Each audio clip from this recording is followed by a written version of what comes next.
नमस्कार मंडळी, मी तनया। आज आपण जाणून घेणार आहोत सिंधुदुर्ग जिल्ह्यातील सावंतवाडी तालुक्यात गौरी पूजन कशा प्रकारे केले जाते। हे शूट आमच्या घरच्या गौरीचं आहे आणि आमच्या गिरोबावाडीतील आहे, त्यामुळेच आजचा व्हिडिओ हा नक्की शेवटपर्यंत पहा। मंडळी, कोकणातील माणूस निसर्ग आणि निसर्गातील गोष्टींना देव मानून त्याची मनोभावे पूजा करतो। कोकणातील जवळजवळ सर्व सण हे निसर्गातील गोष्टींचा समतोल राखून आणि आदर ठेवून साजरे केले जातात। असाच हा गौरी पूजनाचा सण। आमच्याकडील गौरी ह्या 1 दिवसाच्या असतात।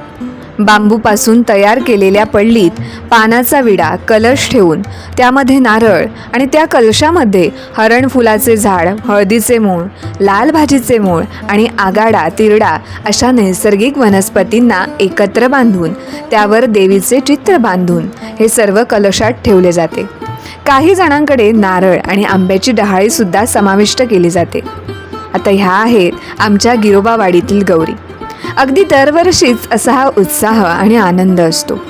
प्रत्येक घरातील सर्वच महिला मंडळी नटून सजून गौरी आणण्यासाठी वाडीतील सार्वजनिक विहिरीजवळ जमतात।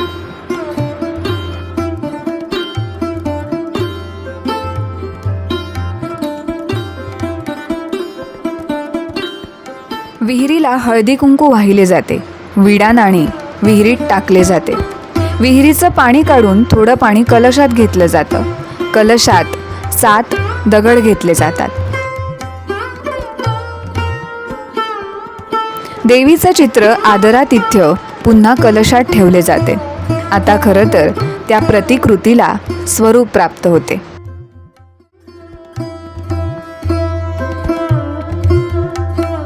प्रत्येक सणावाराला जाणकार मंडळींची उपस्थिती ही खूप महत्त्वाची मानली जाते, कारण जाणकार मंडळी पुढाकार घेतात आणि सर्वच गोष्टी विधियुक्त करून आपल्या परंपरेचा वारसा जोपासून आपल्या संस्कृतीला नव्यानं रुजवतात।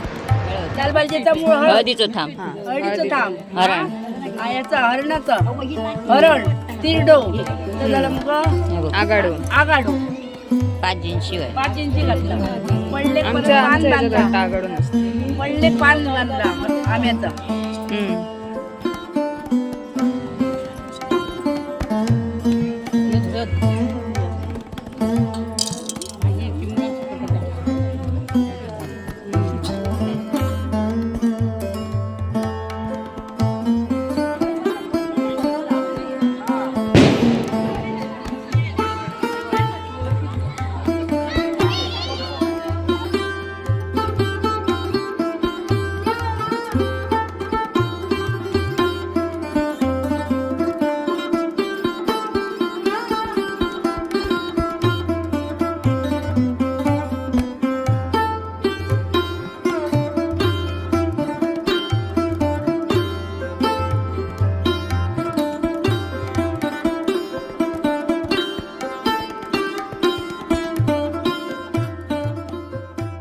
आता पुढची खूप महत्त्वाची आणि कुतूहलात्मक गोष्ट। ज्या सुवासिनी गौरीचा घरात प्रवेश करणाऱ्या असतील त्यांना विहिरीच्या पाण्याची चूळ भरून एकही शब्द न बोलता घरात प्रवेश करावा लागतो। एकदा का गौरीचा घरात प्रवेश झाला की घराच्या मुख्य दरवाजाच्या कोपऱ्यात तोंडातील पाणी टाकलं जातं आणि यानंतर यथोचित पूजा करून गौरीचं पूजन केलं जातं।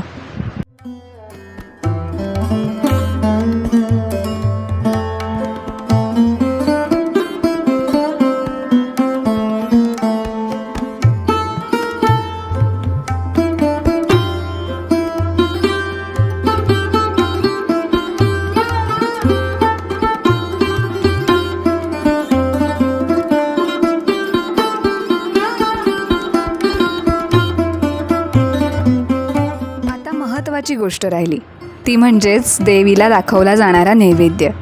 देवीला विशेषतः तांदळाची खीर आणि अळू नैवेद्य म्हणून दाखवला जातो।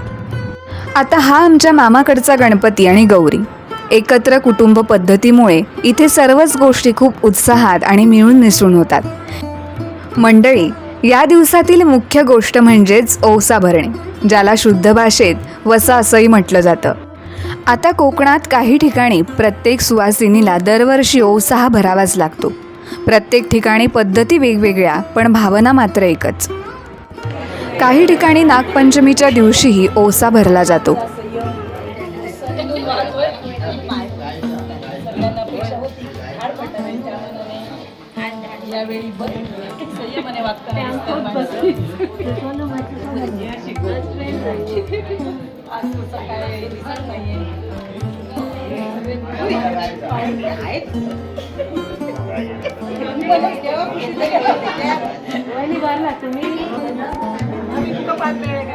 माझं माहेर जवळ आहे ना.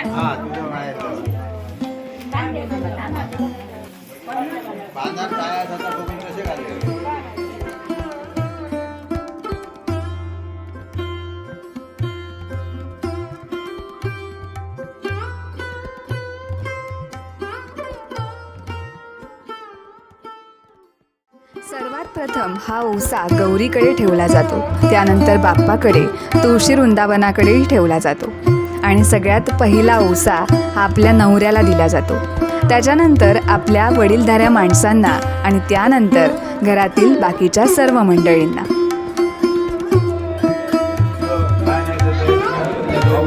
हा वसा आहे वसा. सुवासिनीने घेतलेला वसा.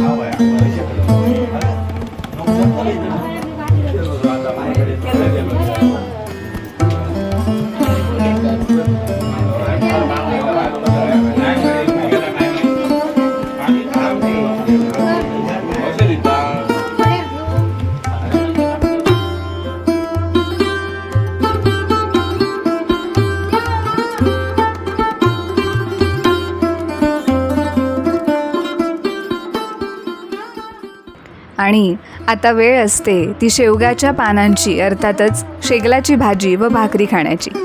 संध्याकाळी देवीचं विसर्जन होत असतानाच हा भाजी भाकरीचा नैवेद्य दाखविला जातो. जिथून गौरी आणली जाते त्याच ठिकाणाच्या स्वच्छ जागेत गौरीचं विसर्जन केलं जातं. काहीही म्हणा, तेव्हा केलेल्या भाजी भाकरीला एक वेगळीच चव असते.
आणि यानंतर मी आले गिरोबा मंदिराच्या इथे. इथे गौरीचं विसर्जन झाल्यावर गाराणे घातले जाते. मान्य करून घे.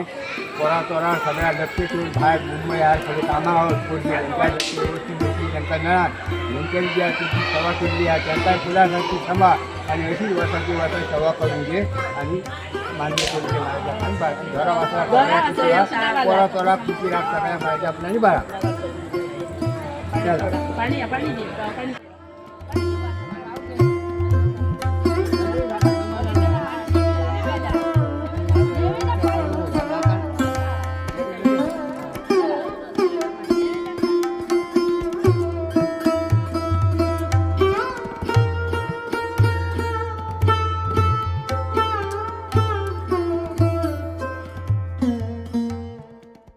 आता ही वाडीतील सर्व मंडळी प्रसाद म्हणजेच भाजी भाकरी खाण्यासाठी जमली आहे.